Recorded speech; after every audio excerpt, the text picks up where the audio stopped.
The grisly weekend rubout of a Harlem crime kingpin-turned-informant continued to reverberate Monday, with the victim's grieving son searching for answers and fearing for his own safety.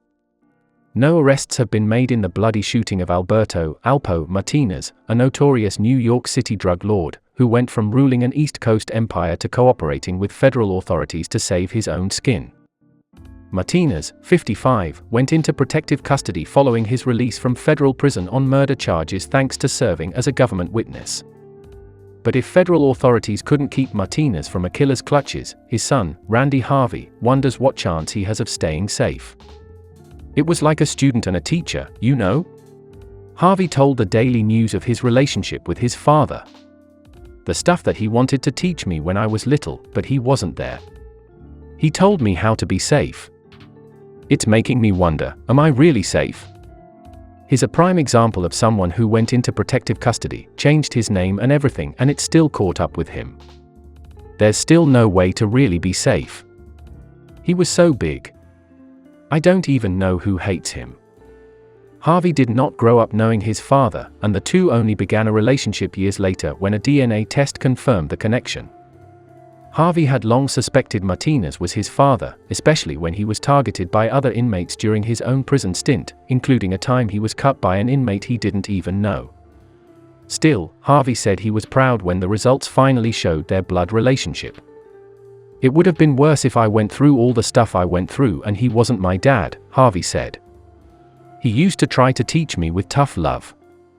A lot of people think that because he's a kingpin, I was born with a silver spoon. But it wasn't like that because he wasn't around. I used to give him money. We used to look out for each other." They spoke in the afternoon before his death. "I spoke to him earlier that day, because my birthday is tomorrow," Harvey said, recalling jokes over an expected nice gift from his dad. That was the last time they spoke. Harvey said he found out about the shooting when a friend from the block rang his cell phone. "He called me immediately because he knew my father's truck," he said. Martinez's truck rear-ended another vehicle early Sunday morning on Frederick Douglass Boulevard. The driver of the other ride told police he heard the shots but didn't see what happened, sources said. Martinez's Dodge Ram then crashed into three parked cars by West 147th Street, sources said. Police found Martinez gasping for air in the truck, shot 6 times in his arm and once in his chest, sources said.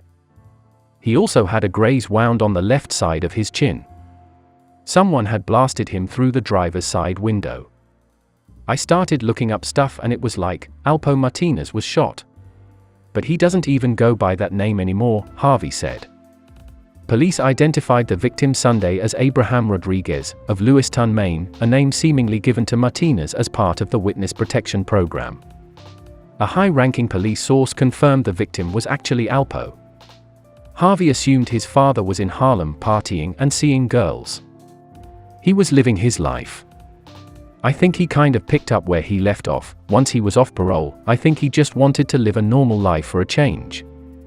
He wasn't flashy like before, he barely even got his hair cut. He didn't have Instagram, he didn't have Facebook. He didn't want to do interviews. They offered him millions of dollars." Harvey said his dad had indeed been living in Maine, and was just visiting Harlem. He may have had a pad in New Jersey, too. Harvey, who lives in another state, took to social media to share his grief about the Halloween shooting. "I just lost my dad on my favorite holiday, which is 2 days away from my birthday on top of me having COVID-19, Harvey posted on Instagram. "I'm speechless." In another post, Harvey said he had worked out some of his differences with his dad. "They can say what they want, but I know what I know, and I forgave you for everything except leaving me here with this hate alone," he wrote. Martinez had his fair share of enemies. He notoriously shot and killed his former business partner and best friend Rich Porter, 24, in 1990 because he suspected Porter was cutting in on his deals. Members of Porter's family were out drinking champagne when news of Martinez's death swept through Harlem. Harvey said he had mixed feelings about the celebration. "A part of me is like, y'all didn't even do it, so what are you celebrating?" he said. "And the other part of me is like, how does that make it right?" Martinez's life story served as the basis of the 2002 film, Paid in Full, starring rapper Cam'ron, who played a character based on Martinez. Mackie Pfeiffer played a character based on Porter. Rapper Jay-Z and record executive Damon Dash were among the movie's producers. Authorities said Martinez's cocaine empire stretched from New York to Washington, D.C., where he was arrested in 1991 before confessing to 14 murders.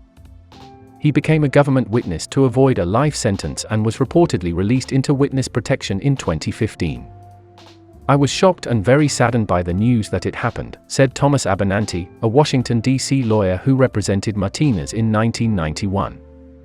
Martinez surfaced in 2019 in Harlem, talking to a crowd of people on the street, video posted on Instagram shows. Harvey said his dad had long tried to make amends with the Porter family, apologizing and even giving them money. "He really wanted all of this to go away," Harvey said.